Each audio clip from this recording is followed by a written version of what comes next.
La unión hace la fuerza, reza el dicho, que podría cambiarse como solo la unión podría ser la democracia.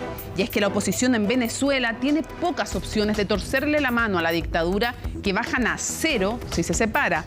Pero esto ni asegura ni basta. Requieren además de una presión inteligente de la comunidad internacional y que no dañe a la población. Y demostrar que es posible un futuro mejor, algo así como lo que encarnó en Chile la campaña del no en 1988. Ya Maduro eligió competir en elecciones que tienen poco de libres y habrá que ver si algo de limpias, al menos en el conteo de votos. Eligió también no competir contra María Corina Machado, que en los sondeos al menos lo cuadruplica en popularidad. Y habrá que ver si, en caso de que deje en pie al tercer competidor que intenta como candidato a la oposición, si respeta una posible derrota. Vale la pena intentarlo, dicen todos, porque las sanciones económicas de Estados Unidos, ahora restablecidas, no solo son condenables por el sufrimiento de inocentes, sino por inútiles.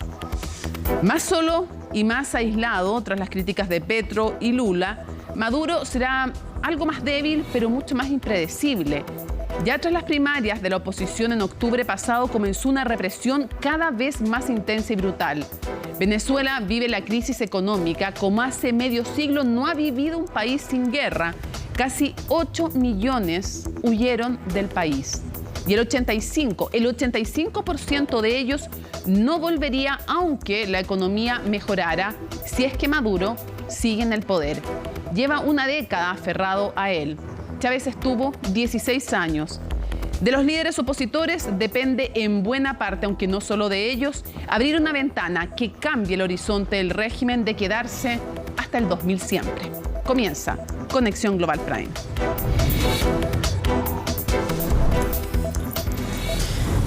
¿Cómo se produce la inhabilitación de María Corina Machado? ¿Qué son los acuerdos de Barbados? ¿Cómo se llega en definitiva a que Edmundo González sea actualmente el candidato de la oposición? Nos lo cuenta en su nota Gabriel Palma.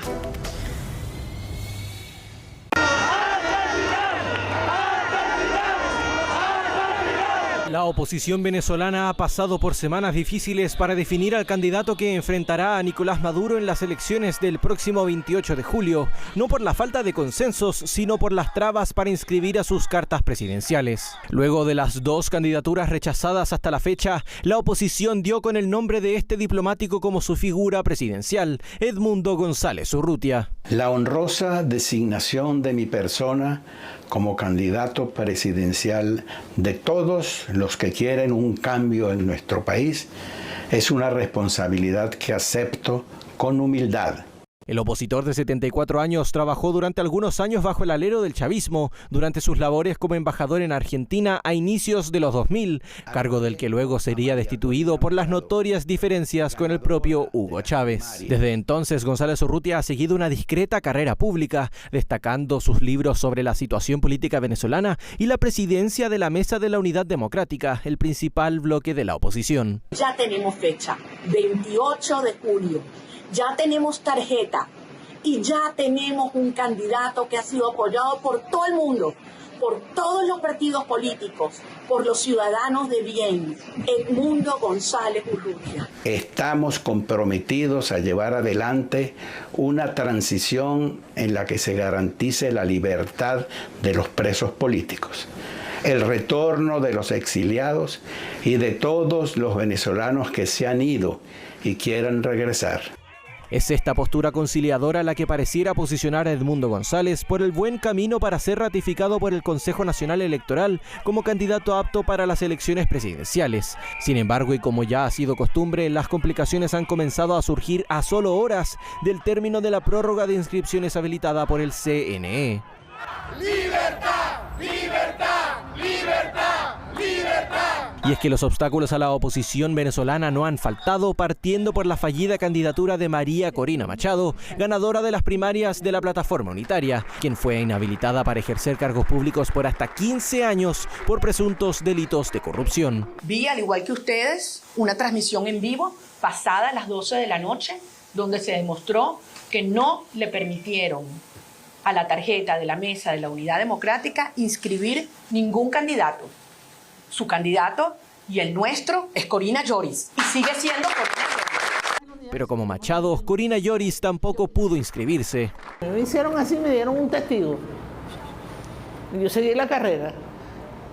Y después que yo sigo la carrera, puede ser que yo tenga que volverle a dar el testigo a ella o puede pasar otra cosa. Aquí quien gana es la unidad. Aquí no es que gana una persona, es la unidad. Tras esto, el otro opositor, Manuel Rosales, tampoco logró el apoyo de todos los partidos de la oposición. Complicaciones que al parecer hicieron dudar a varios de formar parte de la papeleta electoral de julio. De hecho, las reuniones para convencer a González Urrutia habrían tomado varias horas, según consignaron algunos medios. Fue una decisión que no esperaba hace unos días. Por eso me tomé este tiempo para enviarles este mensaje. Y es que toda la burocracia impuesta a los detractores de Nicolás Maduro le ha costado al régimen la restitución de viejas sanciones al petróleo venezolano por parte de Estados Unidos a modo de protesta y las críticas de varios líderes regionales, incluso de izquierda, por la poca transparencia del proceso. ¿En qué momento nos convertimos en colonia gringa? ¿En una estrella de los Estados Unidos? ¿En qué momento? Que alguien me lo cuente, pues. Venezuela es un país que camina con pies propios, piensa con cabeza propia, produce con sus propias manos. Con una decena de candidatos inscritos hasta el momento, son pocos los que tienen reales posibilidades de disputar el sillón presidencial del Palacio de Miraflores, encaminando, al parecer, a Maduro a una nueva reelección.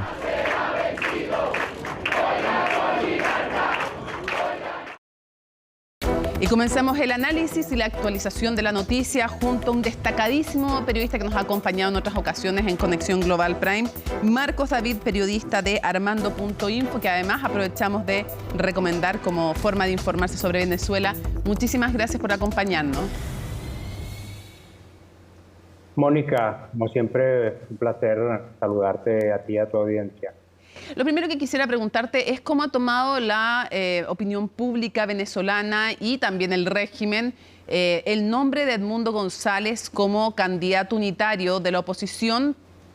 Y por otro lado, ¿quién es? Que nos cuentes un poquito más. Sabemos algo, ya lo contábamos en una nota previa, pero ¿cómo se le conoce allá en Venezuela? Bueno, comenzando de atrás para adelante, González es un embajador diplomático de carrera, ya sobre sus 70 años, que ante la anomalía en la que estamos asume, en la anomalía autoritaria en la que estamos, me refiero, asume esta carrera presidencial ante la imposibilidad que supuso para la elegida por la oposición en primarias, María Corina Machado, la candidata legítima, por llamarla con un término preciso, y luego su sustituta, que es una académica destacada en Venezuela en el mundo de la filosofía, con una amplia trayectoria, Corina Lloris, quien se suponía que iba a ser la sustituta, y tampoco, por caprichos del ente electoral del régimen, se le permitió la inscripción. Pues Edmundo González, quien fue en un principio como el hombre que iba a guardar el puesto de la tarjeta de la Mesa de Unidad Democrática en el tarjetón electoral para las elecciones presidenciales de finales de julio de este año, finalmente está asumiendo toda la responsabilidad que, como él mismo ha dicho, era algo que no se esperaba, ¿no? Ha venido trabajando con los gobiernos de la democracia, de la República Civil, desde el primer mandato de Rafael Caldera en los años 70. Es un gran reto, sin duda, y está upado por la unidad y la confluencia de pareceres en torno de su figura, con una buena aceptación.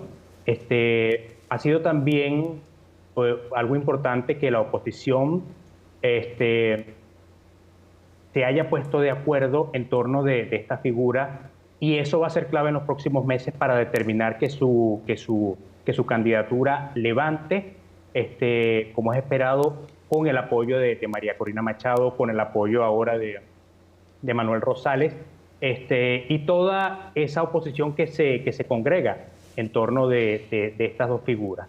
Ahora, es completamente... Sí, quisiera preguntarte... Es importante señalar además que se trata de la oposición que ha sido frontal en contra del régimen de Nicolás Maduro, porque Sí. hay otra oposición que también ha postulado a sus candidatos, pero es una oposición a la medida, que no quiere incomodarlo, que no quiere molestarlo, y no lo reconoce como lo que es un régimen autoritario. Ahora, Edmundo González, ¿crees tú, apoyado por María Corina Machado y por toda la oposición unida, es suficientemente convocante como para hacer tambalear al régimen? ¿Qué dicen los sondeos? ¿Qué dice la gente en la calle sobre él? Que a todo esto también fue embajador en la época de Hugo Chávez, incluso en un viaje le tocó acompañarlo. ¿Es suficientemente convocante? ¿Cómo lo ha tomado la ciudadanía esta designación? No es Edmundo González ha sido un hombre de muy bajo perfil. Ya. Su trabajo está más que todo en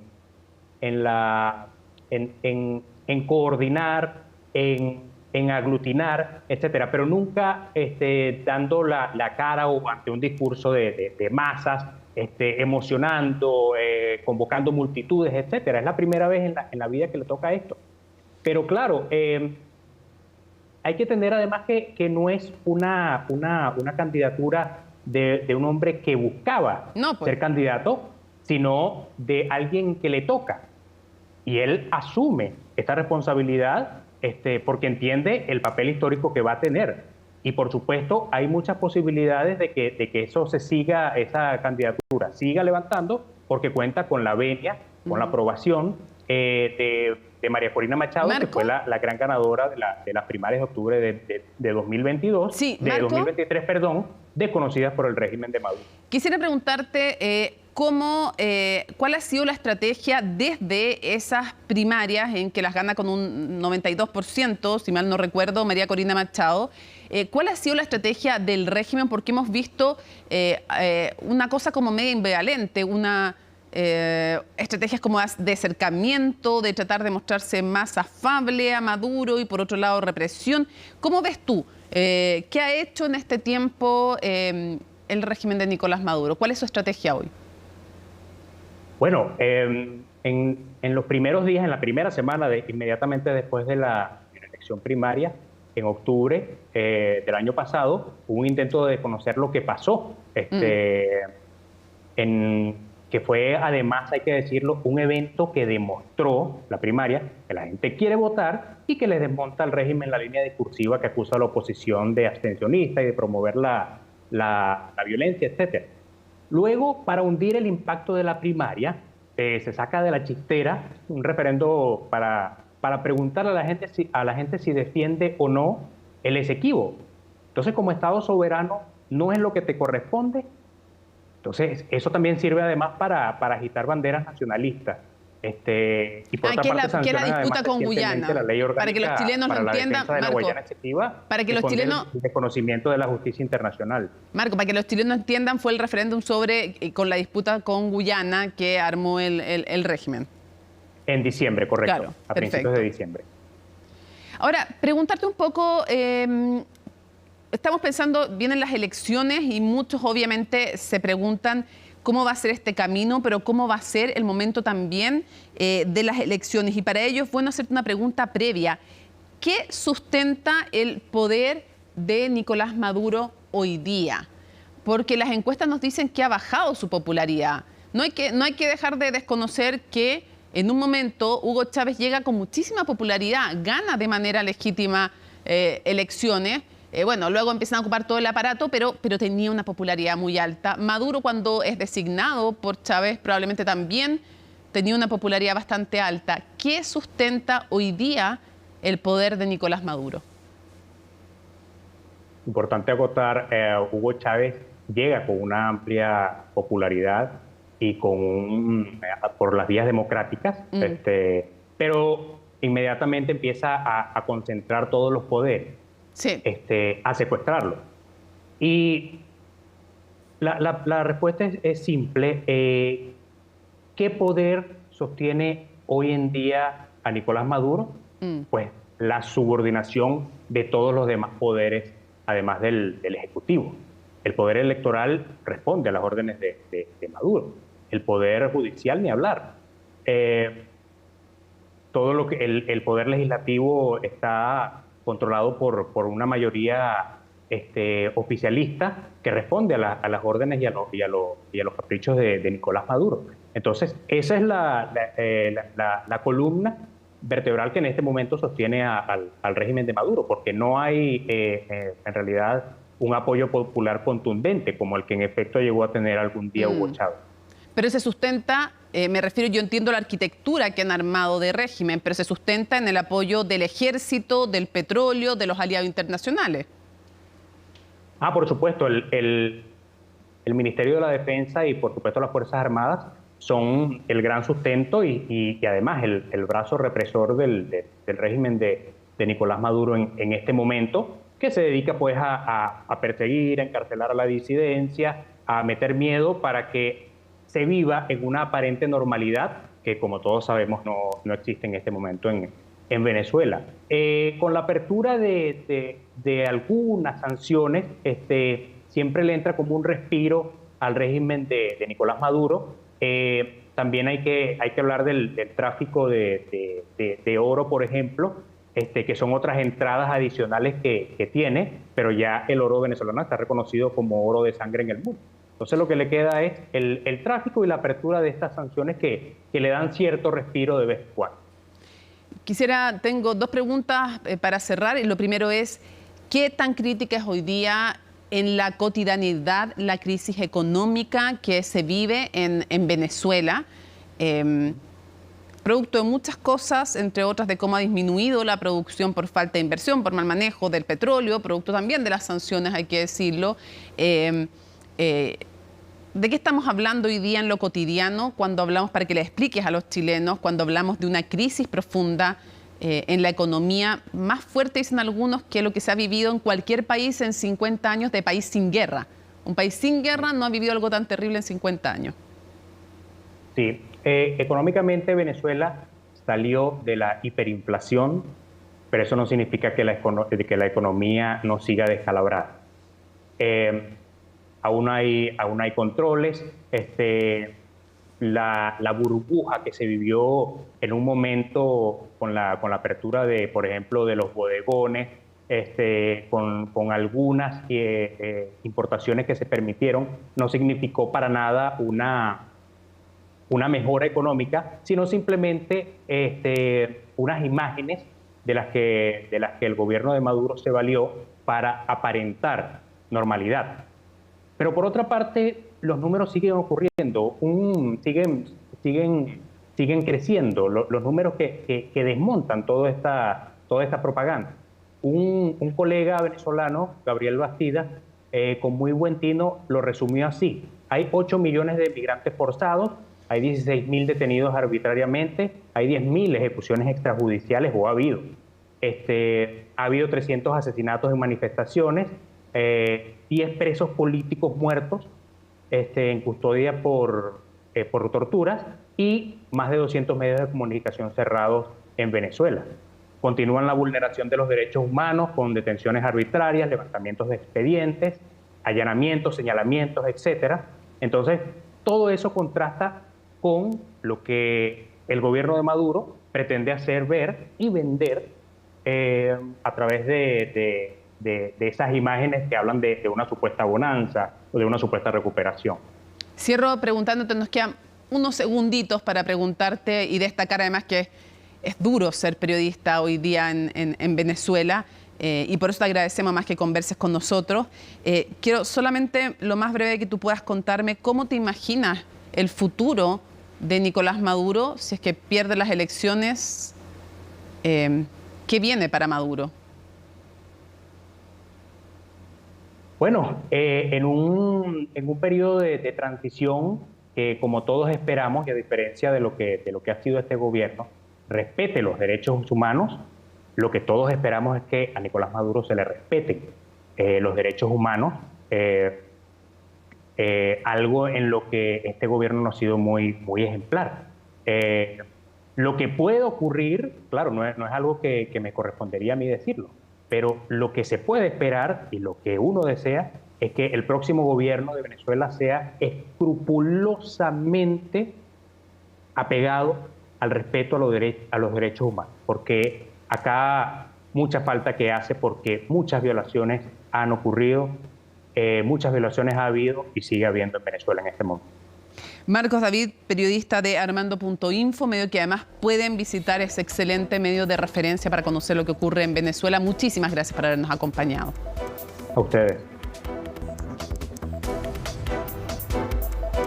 En un artículo, el New York Times dice que ni el colapso de Zimbabue con Mugabe, ni la caída de la Unión Soviética y lo que vivieron en ese momento sus habitantes, ni siquiera los años 90 en Cuba han sido tan severos en crisis económica como lo que ha vivido. En 45 años no ha habido algo tan grave en términos económicos como lo que viven los venezolanos, si es que consideramos los países que no han tenido una guerra, interna o externa.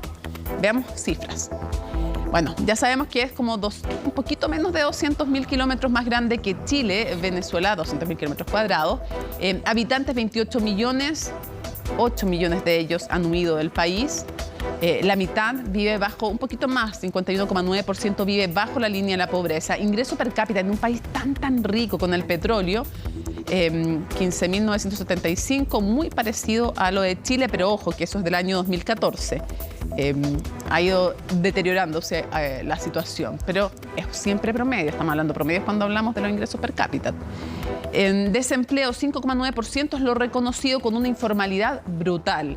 La pobreza, se los decía, y cuando ven la migración neta, lo que estamos viendo es la medición que se hace entre los que salen y los que entran a un país. En el último año, 321.106 personas. Ese es el balance de gente que se ha ido, restada la que ha salido. Pero en el total del régimen de Nicolás Maduro y de Hugo Chávez, estamos hablando de 8 millones de venezolanos que han huido. Y lo otro importante, la inflación, el último año lo tenemos entonces como 193%, altísimo, ¿no? Pero saliendo de una hiperinflación que un año previo era de 305%. De eso estamos hablando cuando hablamos de Venezuela y esta desastrosa situación económica.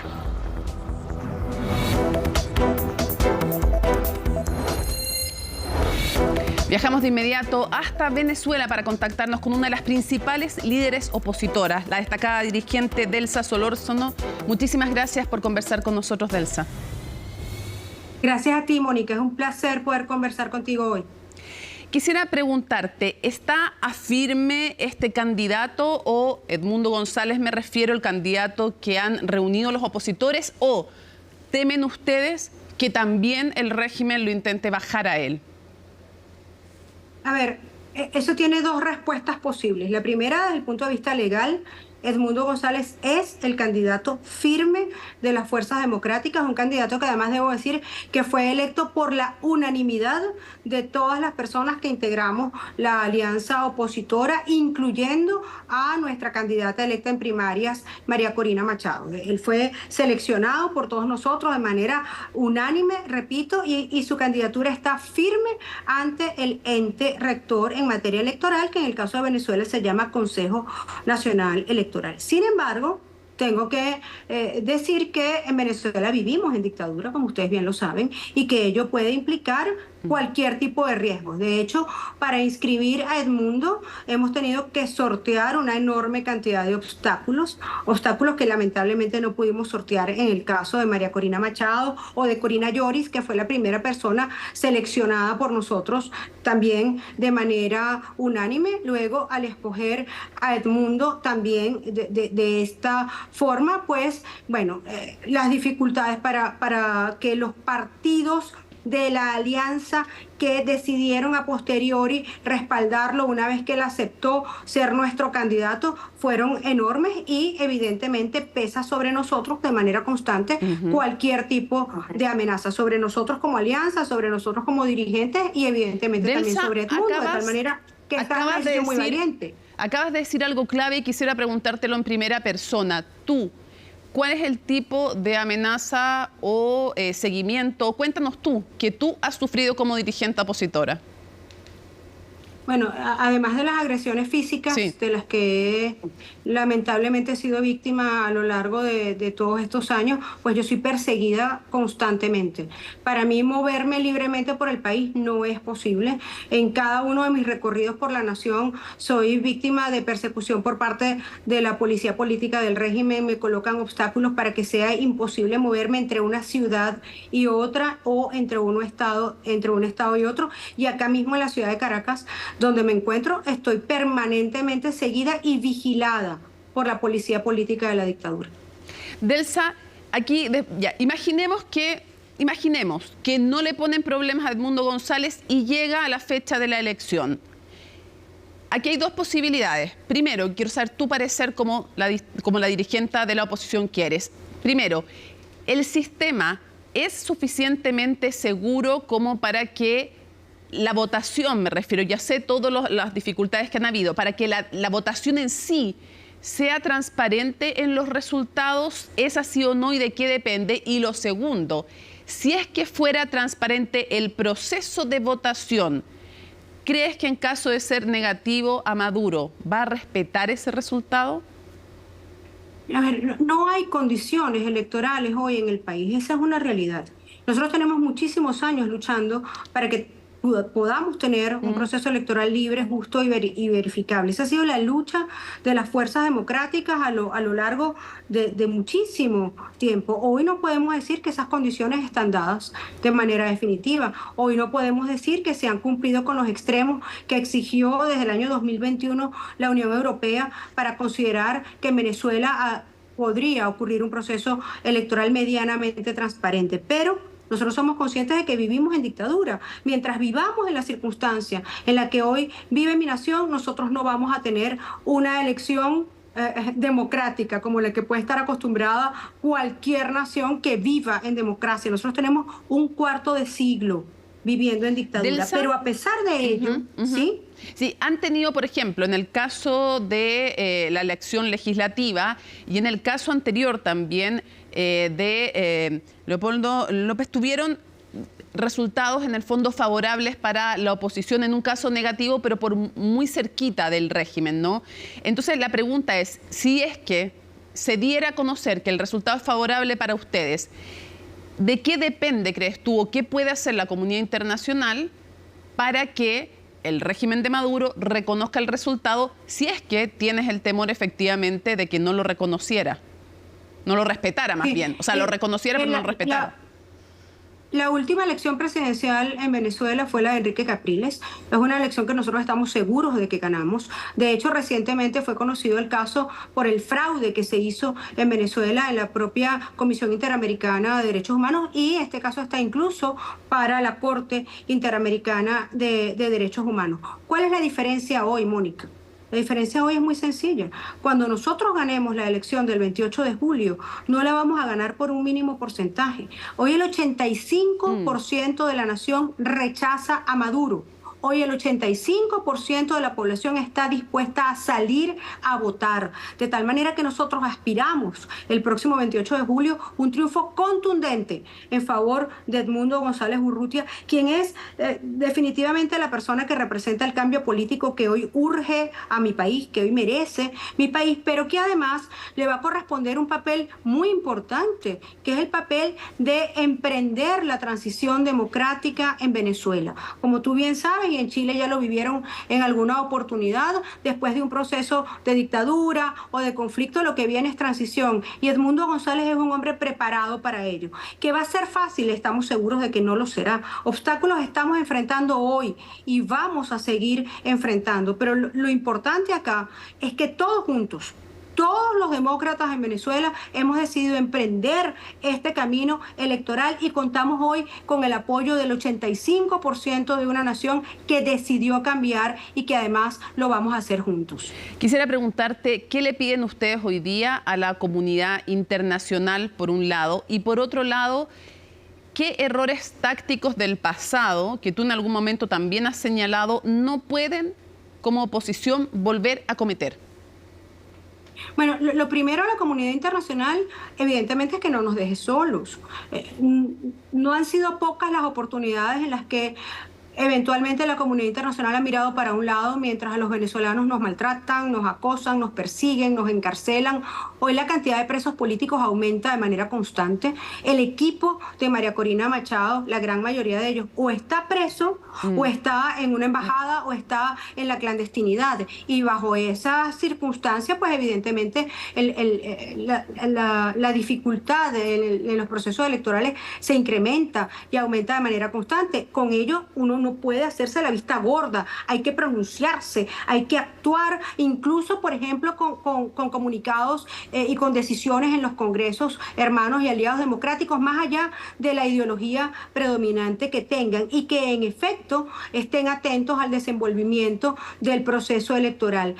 Yo no tengo ninguna duda de que Maduro no quiere entregar el poder, pero tampoco tengo ninguna duda de que la nación en Venezuela decidió que va a haber cambio político. Pero lo único que nosotros tenemos entre las manos, además de la unidad que para nosotros es fundamental, es la Constitución. Asimismo, ¿qué va a pasar el 28 de julio? Lo que debería pasar es que nosotros ganemos la elección, que podamos obtener el triunfo, que podamos defenderlo y que la comunidad internacional nos acompañe en el reclamo justo de que se entregue el poder por las vías democráticas para que podamos emprender la transición. Sé que tienes otras reuniones, solo quisiera ir cerrando preguntándote lo de los errores. Por ejemplo, dividirse como les ha pasado en el pasado, me imagino que sería un error fatal en esta circunstancia. Sí, así es. Por ello, y esto ya lo digo a título personal, sí. De alguna manera me correspondió el rol en esta oportunidad de articular para que la unidad que hoy tenemos sea posible, y lo es. Y somos conscientes de que sin unidad no va a haber libertad. Así que, como hemos evidenciado en los últimos días, nosotros estamos unidos y no nos vamos a dividir, no nos vamos a separar y vamos juntos. María Corina Machado, las fuerzas democráticas, la plataforma unitaria, yo misma, mi partido Encuentro Ciudadano, juntos vamos a llevar a Edmundo González a obtener el triunfo que urge para alcanzar el cambio político en el país. Cierro preguntándote dos cosas. Lo primero, mejor te digo la primera y después te digo la de cierre. Lo primero, ¿cuál es el juicio que tienes tú en lo personal respecto del rol que ha tenido el presidente de Chile, Gabriel Boric, en relación a Venezuela? A diferencia, por ejemplo, de Gustavo Petro y de Luis Ignacio Lula da Silva, que solo hace poco han sido un poco más críticos. Incluso tuvo un enfrentamiento de alguna manera con Lula al decir que no era relato la violación de los derechos humanos en Venezuela, y es un presidente de izquierda. Entonces quiero ver si evalúas tú una diferencia entre esos mandatarios y si te parece suficiente lo que ha hecho el presidente Boric con su postura sobre Venezuela. Fíjate, ha sido muy importante la postura del presidente Boric por una sencilla razón: es de izquierdas. Yo soy de centro derecha. Sí. Y evidentemente para nosotros desde la centroderecha, el presidente Boric, además a quien tuve el gusto de conocer hace muchísimo tiempo, ha sido una grata sorpresa, porque más allá de su ideología, el presidente Boric ha demostrado ser un demócrata con el caso de Venezuela. Es así, y se ha enfrentado claramente al señor Maduro, a quien lo ha señalado en distintas oportunidades por la violación a los derechos humanos y por los crímenes de lesa humanidad que suceden en mi país. Y eso creo que es de suma importancia, porque el hecho de que Maduro se ponga un traje de socialista y Venezuela hoy sufra los embates del socialismo del siglo XXI no debería llevar a ningún tipo de solidaridades automáticas por temas ideológicos, porque en materia de violación a los derechos humanos no hay ideología que valga. En días recientes hemos visto al presidente Lula, uno de los principales aliados, no solamente desde el punto de vista ideológico, sino desde el punto de vista económico y comercial, con el señor Nicolás Maduro, ha emitido pronunciamientos importantes. El día de ayer, por ejemplo, el presidente Lula señaló que respaldaba la decisión de las fuerzas democráticas en cuanto a la selección de Edmundo González como candidato unitario, y eso también ha sido muy importante. Lo que siento es que la izquierda democrática del mundo quiere desvincularse de la dictadura que hoy encabeza Nicolás Maduro. Yo sí tengo que decirlo porque soy muy frontal, tal vez con el asesinato en Chile del compatriota venezolano hubiéramos querido una respuesta más pronta, más urgente con relación a la gravedad de esos hechos ocurridos. Sin embargo, hemos visto que está actuando la justicia y esperamos que finalmente se haga justicia. Sí. Para quienes no sepan, se refiere Delsa a Ronald Ojeda, el ex militar venezolano también secuestrado y luego asesinado. Cierro entonces con la pregunta final para liberarte, Delsa, que a todo esto yo te conocí, de hecho, hace mucho, cuando murió Chávez en Venezuela, ya estaba obviamente ya eras líder de la oposición, en ese caso a Maduro, ¿no? Y te pregunto, de alguna manera, algo conversamos, pero con otra perspectiva muy distinta hace tantos años. Esto sería una transición muy distinta y en estos momentos tiene otros requerimientos. ¿Cómo te imaginas esa transición si es que ustedes logran finalmente ganar esas elecciones y que se produzcan las elecciones y que se respete ese resultado si es favorable a ustedes? Y te lo pregunto, por ejemplo, respecto de qué rol tendrían los militares ahora en Venezuela. ¿Qué pasaría con Nicolás Maduro y cuáles serían los temas más urgentes? Hay respuestas que yo no puedo darte en este momento, Mónica, por distintas razones, incluso por razones de carácter estratégico, pero quisiera resumir esto en dos frases que me parecen importantes. La primera de ellas, para que haya un proceso de transición como debe ser, ese proceso pasa por que haya justicia, ¿sí? Para que haya justicia y que esa justicia sea eficiente, debe tener como consecuencia el perdón, ¿no? Para que los venezolanos podamos reencontrarnos y reconciliarnos. Pero repito, ello no será posible sin justicia. Y ello concluye en algo que para nosotros es fundamental. Nosotros tenemos 25 años viviendo en la Venezuela de la venganza. En transición, nosotros tenemos la obligación de sustituir la Venezuela de la venganza por la Venezuela de la justicia. Delsa Solórzano, muchísimas gracias por acompañarnos desde Venezuela en estos momentos tan importantes para ese país. Muchísimas gracias. Gracias, Mónica. Vamos a la pausa y al regreso vamos a estar con un destacado analista chileno aquí en nuestro estudio para poder ver en profundidad cómo comienza hace tantos años esta crisis, cómo se gestó esta crisis que nos lleva al régimen de Nicolás Maduro. Al regreso, en Conexión Global Prime.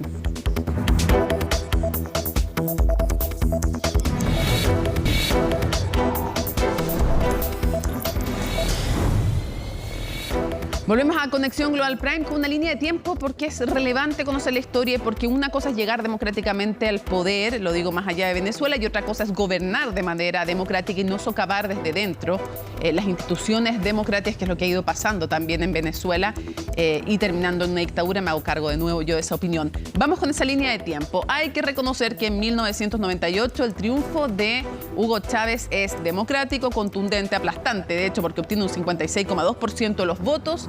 Su contrincante, algo así como un 39%, en un país además harto de la corrupción, de la pobreza, de ser un país rico pero lleno de pobres. 1999, otro hito, se aprueba una nueva constitución. ¿Cuáles son? Y ahí comienza a tensionarse el ambiente, entre otras cosas, porque las reglas se cambian, pero afectan a quienes afectan de manera positiva, digamos, le amplían la posibilidad de ser reelecto de manera inmediata, se amplía además el periodo del mandato. Es aprobada con un 72% de apoyo esta nueva constitución. Es cierto, tenía altos niveles de popularidad, pero ya comienzan desde la oposición, entre otras acusaciones, no solo el cambiar las reglas para quien estaba jugando el partido de alguna manera, sino que además el hecho de el aparataje estatal puesto a disposición también entonces de una opción política. En el 2000, de nuevo, entonces, es un tema bien importante. ¿Por qué? Porque obtiene un 60% de los votos frente a un 37% de Francisco Arias para el mandato que se inicia entonces el 2001. Entre otras cosas, la verdad es que está de nuevo la crítica respecto de todo el aparataje estatal, las ayudas sociales y otros temas más. Ya con los medios de comunicación se comienza a criticar. ¿Qué ocurre en el año 2004? Entre medio se decide la permanencia de Chávez en el poder. referéndum que es impulsado por la oposición lo pierde y no se revoca su mandato.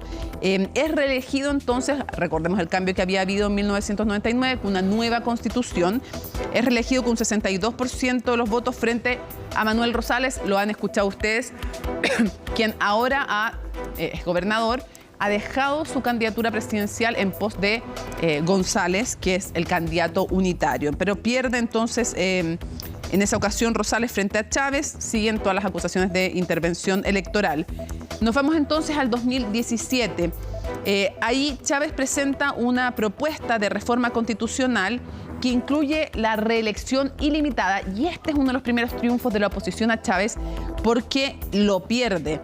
El no obtiene un 50,7% y hubo una alta abstención de 44%, pero es una de las primeras derrotas, la única de hecho que tuvo Chávez durante su mandato. La verdad es que fue muy, muy relevante. Vamos entonces con nuestra línea de tiempo. Seguimos avanzando y nos vamos al año 2008. ¿Qué ocurre en 2008?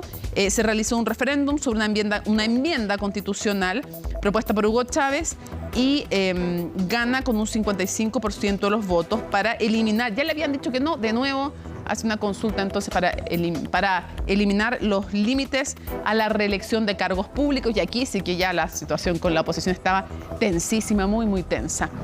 Ya comienzan entonces a hablarse de un socavamiento importante de la democracia. Entonces, ¿qué ocurre? ¿Qué postula? Pues el 7 de octubre fue reelecto con el 55% de los votos, se mide con el opositor Enrique Capriles, que logró el 44%. Era el mejor resultado, aparte del rechazo que tuvo al referéndum Chávez, aunque igual después insiste y con las acusaciones de la oposición. Aún así, se postula, la oposición decía está violando la propia constitución que él creó porque esa enmienda no era válida, ya le habían dicho los ciudadanos que no, pero en fin. Hay acusaciones también de fraude de parte de Enrique Capriles, pero sigue en el poder. Muere en el año 2013, el 5 de marzo, tras 2 años además de una enfermedad de un largo cáncer. El 2013 entonces gana quien había sido designado por Hugo Chávez como su delfín político. Maduro gana, obtiene un 50,6% versus Capriles, que obtuvo un 49,1%. Y sobre todo aquí, más que en la vez anterior, se acusa que la oposición acusa que le robaron la elección. El 2018, en medio de feroces acusaciones, porque entre medio, ojo, que está el 2015, que fue un triunfo que tuvo la oposición muy, muy importante, porque logra ganar la Asamblea Nacional, pero le bloquean la elección de 2 diputados con los cuales perdía la oposición su legítimo triunfo para tener un quórum suficiente para hacer cambios importantes. Incluso ponía en duda la posibilidad de que pudiera seguir el régimen. Le cuestionan justamente esa mayoría, esas elecciones, y después termina básicamente cerrando el régimen, la asamblea, y muchos desde ahí lo califican ya como una dictadura y no solo como un régimen autoritario. Pero gana entonces una reelección, no se presenta la oposición realmente importante al régimen, y bueno, obtiene obviamente sin esa competencia real. Había toda una crítica si fue una buena estrategia o no abstenerse en esos momentos por parte de la oposición. Parte entonces de la historia electoral reciente en Venezuela.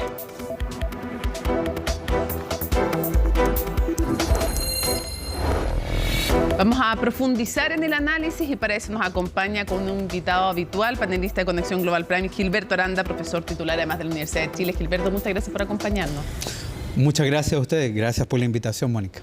Ya estábamos con invitados desde Venezuela y quisiera ir un poco más en profundidad a las causas y a los orígenes de esta crisis, y me gustaría que retrocediéramos harto en el tiempo y le explicáramos a la gente por qué muchos sostienen que en el llamado pacto de punto fijo es un punto interesante para entender cómo de alguna manera se va desencantando el venezolano y la venezolana de la estructura política, y cómo en el fondo ni Chávez ni Maduro surgieron de la nada. Sí.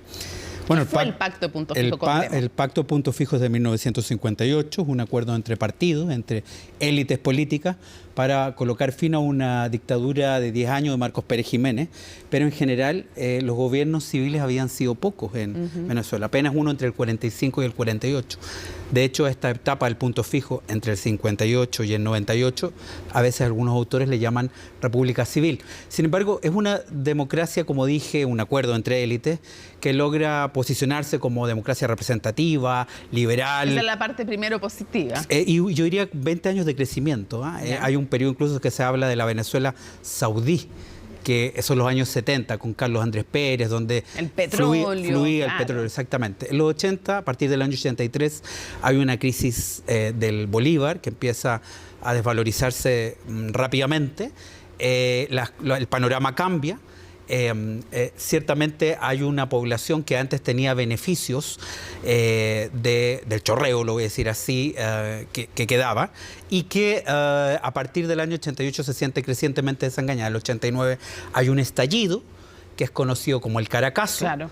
El año 92... Aumentos de precios. Aumentos de precios, entre otras cosas. Sí, sumamente fuertes, pero el estallido se salda con una cantidad, varias centenas de muertos, porque Carlos Andrés Pérez, el presidente de Acción Democrática, da la orden a las Fuerzas Armadas de disparar y deja más bien herida. No solamente muere gente, sino que con estas cuestiones también en ocasiones quedan heridas las democracias. Gilberto, muchos dicen, y te mencioné el pacto de punto fijo, porque tiene esta parte positiva de dar estabilidad, de democracia, consolidación, pero también para muchos termina de alguna manera pervirtiéndose en un repartija de cargos, de cuotas. De hecho, cuando no le tocaba, no sé, la presidencia uno, estaba convenido que le tocaban ciertos ministerios.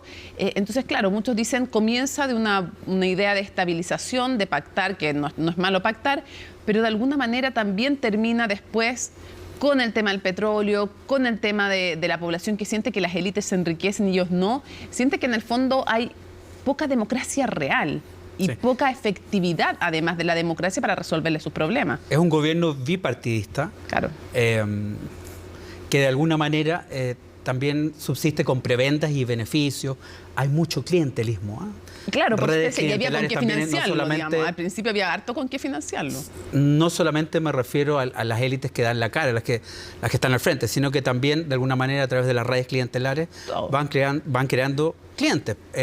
Y eso, de alguna manera, va horadando el sistema. Claro, por eso la corrupción. Exacto, te iba a mencionar justamente ese punto. La corrupción y mucho que repartirse en un momento, menos cuando comienzan a bajar los precios del petróleo, ¿no? Y ahí venía el desencanto con la disminución de ayudas sociales que tú mencionabas, la inflación, en fin, el llamado mal holandés, o sea, que hace referencia a cuando países nórdicos encuentran también importantes riquezas naturales. Claro, al principio empiezan a ser tan dependientes que dejan de desarrollarse en otros ámbitos y que van dejando atrás también sectores que son más intensivos en manos de obra, sube el desempleo. Entonces, claro, es una bendición en algún momento y una maldición también si es que no lo ocupas bien. Es un estado rentista, ¿verdad? Sí, que vive de la renta del petróleo, y ese es un factor que estaba durante el punto fijo, pero que también se ha mantenido posteriormente hasta el día de hoy, con el chavismo. Es un elemento que no cambia y que también explica esta dependencia de la monoproducción, también las debilidades del sistema en determinadas coyunturas económicas. Gilberto, hagamos un salto histórico y cuéntanos qué son los famosos acuerdos de Barbados y qué importancia tienen y cómo dan cuenta de lo que ha sido una historia también de incumplimiento del régimen. Sí, bueno, desde luego estamos frente a un Estado revolucionario periférico y en crisis desde el año 2013 claramente, precisamente porque estamos hablando de la salida, la muerte de Hugo Chávez. Sus cualidades carismáticas se pierden, es reemplazado por Nicolás Maduro, que no tiene aquellas cualidades, y además con la baja del precio del petróleo. Todo esto produce una crisis y una constante presión entre gobierno y oposición por tratar de acordar las reglas del juego para precisamente sostener una institucionalidad en sentido democrático. Eso es de 2013 a la fecha, o sea, estamos hablando de 11 años, ha significado por lo menos 7 anteriores procesos de negociación. El último es el que concluye en Barbados, se abre en una negociación en México, donde está Estados Unidos. ¿Qué le dice? Te voy a dar la posibilidad de levantarte sanciones temporalmente si es que permites elecciones. Eso, lo que le interesa es el levantamiento de sanciones unilaterales. Hay que recordarle a la gente que la verdad es que la oposición venezolana ha hecho gala de fragmentación, y que yo diría que después de 2015, que fue su éxito cuando conquista la Asamblea Nacional, ha cometido muchos errores. El 2018, en la última elección, la boicoteó y se abstuvo. Ahí está el resultado. Y estas negociaciones implicaban volver a sentarse a la mesa, acordar las medidas, y Estados Unidos también está presionando con el incentivo del levantamiento de sanciones unilaterales.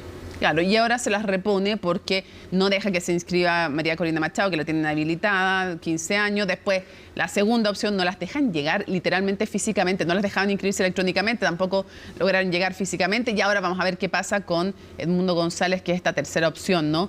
Quisiera preguntarte, ¿tú crees que Nicolás Maduro va a respetar un resultado negativo?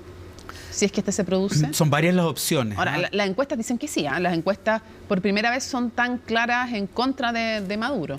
Sí, bueno, la verdad es que esta facilitación de la inscripción sobre contrarreloj de Edmundo González Urrutia era para de alguna manera dar una señal de que se quería dejar permanecer a la Mesa de Unidad Democrática y a la Plataforma Unitaria Democrática dentro de las posibles candidaturas. Luego, lo que quiere Maduro es un cuadro a la rusa, es decir, con candidatos satélites. Él quiere escoger a sus oponentes. Ya lo dijiste, hubo 2 antes, y ahora se ha además permitido, esto es otro gesto, se ha permitido que Nuevo Tiempo con Manuel Rosales se pueda plegar a la candidatura de Edmundo González Urrutia. Y pueda bajar, claro, y pueda bajar la suya para plegarse a la otra. Que se empieza a nuclear. Y en ese cuadro, ciertamente Maduro, su esquema se empieza a dibujar, pero acaban, las opciones son desde la represión, que es lo que hemos visto en los últimos meses, sobre los equipos de las candidaturas, particularmente de María Corina Machado. Puede también variar por otra triquiñuela, y finalmente el reconocimiento de un eventual triunfo opositor que abriría el espacio de una transición. Pero ese camino no es fácil. Y sin lugar a dudas estamos hablando de un candidato que es un gran académico, un embajador de carrera, pero que no es conocido por la gente, eso hay que decirlo claramente. Entonces, ahora, tiene el aval de María Corina Machado, que tiene una popularidad impresionante. Es muy importante ese aval, y además de eso tiene una parte relevante de la oposición que se está plegando realmente, ya no solo los candidatos alacrán, estos que de alguna manera llegan a arreglos con el madurismo. Claro. Ahora, la pregunta es, ¿a dónde va Venezuela si es que triunfa la oposición, como las encuestas parecieran decir, y o hay un fraude o hay un desconocimiento de un resultado? Bueno, eso sería un callejón sin salida si hay un desconocimiento completo, porque ya sería la admisión que de hecho a mí me parece que ya es que estamos en una tonalidad no democrática, definitivamente autoritaria. Eso es lo que es. Yo creo que Mujica ha sido muy certero, el expresidente, cuando dice esto no es de ya democracia. O sea, me parece sin embargo, desde que cierran la Asamblea Nacional, pero esta es opinión mía, me parece que es una dictadura de tomo yo lo... Mantienen las fachadas, con las elecciones, elecciones con cancha dispareja, se mantienen fachadas, pero también acá tiene un papel la oposición, que se ha fragmentado más de la cuenta, que en algunos sectores se ha dejado encantar por el madurismo, y también porque ha llamado a un boicot que al final ha resultado lesivo a sus intereses. Por lo tanto, sin lugar a dudas, este cuadro abre una expectativa, pero no podemos darlo por seguro, dado que ya hay un historial de 11 años de que finalmente se las arregla el madurismo para prevalecer. Estamos viendo, a ver, en el pasado intentó dar un golpe de Estado Chávez. También la oposición intentó un golpe de Estado. Pero las cosas han cambiado y pareciera ser una oposición distinta. Parece haber aprendido la lección la oposición, entre otras cosas, lo que nos decía Delsa Solórzano, de la unidad. Ahora, yo te pregunto, ¿qué pasa y de qué manera, cuál es el rol que tú ves que han estado jugando distintos actores y cuáles te parecen los más destacados de las relaciones internacionales? Y te pongo a Lula, Petro, Estados Unidos con las sanciones. ¿Cómo evalúas tú, para ir cerrando, el rol que han jugado cada uno de estos actores en el concierto de lo que es un régimen, una dictadura como la de Maduro. Yo creo que la admisión, primero de González Urrutia sobre reloj, y también el gesto de permitir que se puedan plegar otras candidaturas a él, habla también de una presión internacional bien importante. Primero por parte de Estados Unidos, que tiene las sanciones unilaterales como aliados y está intentando usarlas con incentivos positivos, no solamente, sino que diciendo negociamos. Y enseguida lo que has mencionado, creo que el papel de Lula y de Petro, pero sobre todo de Lula, en la última parte, donde empezó a tener ya, a no ser tan categórico en afirmar la completa probidad del régimen, sino que a decir que es importante abrirse a una negociación y hacer cambios. Esos gestos han sido muy relevantes para lo que se está viviendo ahora.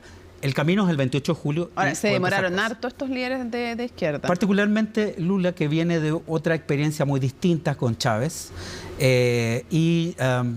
ciertamente el contexto es completamente distinto y un gobierno. Sí, yo sé que sí dice mucho que Chávez y Maduro son fieles de la misma iglesia, pero la metodología que han utilizado para tener el control de poder es muy distinta y eso es lo que al final hace la diferencia, en mi opinión.